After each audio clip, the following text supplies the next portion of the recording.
When we look for models for this, the traditional model for dealing with global warming has come from a couple of areas. It's come from the phase out of CFCs, which destroyed the ozone, and also from cap and trade policies on acid rain to limit sulfur dioxide pollution. We think those are the wrong models for a couple of reasons. The first is that in both sulfur dioxide and in CFCs, cheap alternatives already existed. So we had, when we had cap and trade on for acid rain, companies just switched to low sulfur coal and put scrubbers on their smokestacks. Very cheap alternatives. We have alternatives now to fossil fuels, but they're just way more expensive, which is why so little has actually been done on climate change.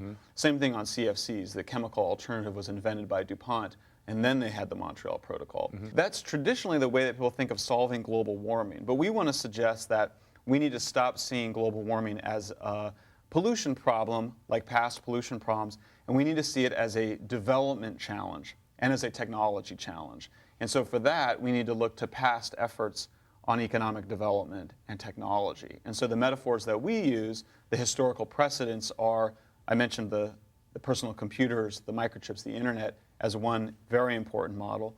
But then the other was the way that we rebuilt Europe after World War II. Winston Churchill got voted out of office after World War II, couldn't figure out what to do with himself. So he gave two very important speeches calling for a United States of Europe. And in those speeches he said, we need to rebuild Europe so that we can avoid future conflicts and to integrate the continent economically. And he asked the United States to support it.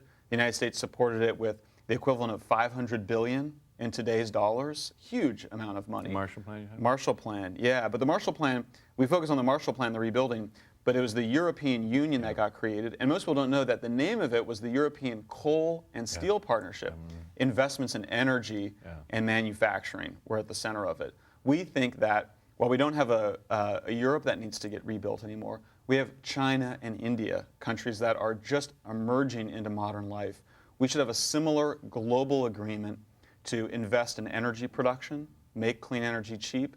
And I think if the United States and Europe and Japan got together with China and India, our best and brightest engineers, our manufacturing power, China is incredible at supply chain and manufacturing stuff. Obviously the United States has been a great manufacturing power with outstanding engineers and scientists. I think that that concerted effort could actually do incredible achievements.